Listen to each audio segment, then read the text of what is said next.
আমি যেখানে থাকতাম সেইখানে হচ্ছে এত লবণতা যে সেখানে কোনো ফসল হতো না। তারপরে বাধ্য হয়ে আমি ওইখান থেকে উঠে এখানে আসি। আমি এখন আমার সবজি কেটে বিক্রি করতে পারতেছি। এখন সবজি বিক্রি করে আমি টাকা পাচ্ছি। এই টাকাটা আমি রেখে দিচ্ছি আমার এই প্রতিবন্ধী মেয়ের জন্যে, ওর একটা ভবিষ্যতের জন্য। ওর নেই তো আমার সব, আমি প্রতিবন্ধী মেয়ের জন্যই তো আমার কষ্ট। গ্রামে সবাই ওরা অবহেলা করতো। নোনা জলে ছিল আমার সাদের বসত বাড়ি, সুখের স্বপন নিয়ে আমি ছাড়লাম ভিটা মাটি। ও নূরনাহার পাখির মতো ফাতেমারও ছিল সাজানো গোছানো পরিবার। ঘূর্ণিঝড় আয়লার কারণে বাধ্য হয়ে ছাড়তে হয় নিজের আপন ভিটামাটি। সেই ঝড়ে ঘর বাড়ি তস নস করে আমাদের ভাষায় নিল। সেই রাতের কষ্ট এখনো আমাদের বুক চোখের ভেতরে ভাসে যে সেই রাতে ছিল না পাশে কেউ। নতুন ভিটায় বাঁধে নতুন ঘর, কিন্তু করোনার মহামারীতে তৈরি হয় নতুন এক অনিশ্চয়তা। জীবনযুদ্ধের এত কষ্ট সইছিল না পাখি ও ফাতেমার পরিবারে।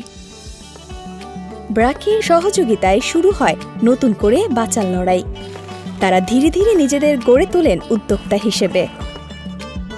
ওনারা 5 রকম বীজ দিল, তাদের ট্রেনিং এর মাধ্যমে আমি গাছ কিভাবে লাগাতে হবে, কতদিন পরে তাতে সার দিতে হবে, কিভাবে স্প্রে করতে হবে, এগুলো সব শিখেছি। বিরাকের একজন ডিলারের সাথে আমাদের পরামর্শ নিয়ে বলেছে যে এই বিরাকের এই বীজটা নিয়ে লাগালে আপনারা ফসল ভালো পাবেন। বিরাকের বীজ পেয়ে ছোট্ট একটা জমিতে শুরু করি। এখন আমি মাচান করে সবজি চাষ করি। অল্প সময় সেই সবজি ঘরে আনি। এখন আমি চাইলে আমি যখন তখন বাজারে যেতে পারি, নিজের সবজি নিজেই বিক্রি করতে পারি। এখন আমি দামটাও ভালো পাচ্ছি। আমরা এই প্রকল্প থেকে যেই তথ্যগুলো তাদের দেওয়ার চেষ্টা করেছি যে আজ থেকে 10 বছর, 15 বছর, 30 বছর পরে তাদের জীবনের উপর কি কি ধরনের ক্লাইমেট চেঞ্জের প্রভাব পড়তে পারে। সুতরাং ওই প্রভাবগুলো যখন তাদের ভবিষ্যৎ প্রজন্মের উপর পড়বে, তারা যেন এখনই রেডি হতে পারে। ব্র্যাকতে কিছু জিনিসপত্র দিয়েছে, যেমন রাবার ম্যাট দিয়েছে, জুতা দিয়েছে, দুধের ক্যান দিয়েছে, ভিটামিন জাতীয় পাউডার দিছে, তারপরে ফিড দিছে, ভুসি দিছে। কিমড়ির রোগ আছে 3 মাস অন্তর অন্তর, এটা আমরা কখনোই জানতাম না, শুধু গরু পুষিয়ে যায়। সেটাও আমাদের ব্র্যাক আমাদের দিছে। গরুকে শুধু খড় দিলে হবে না, ওর সাথে ওকে কাঁচা ঘাস দিতে হবে। কাঁচা ঘাস দিলে ওর মাংসটা বৃদ্ধি হবে, দুধের অংশটা বেশি হবে। ব্র্যাক থেকে আমরা ঘাসের বীজও পাইছি। এই বীজটা বাড়ির আঙিনায় কুপাই ছড়াইয়ে ছিটাই দেওয়ার পরে সেখানে ঘাস হয়েছে, সেই ঘাসটা কেটে আমরা গরুকেও খেতে দিতে পারতেছি।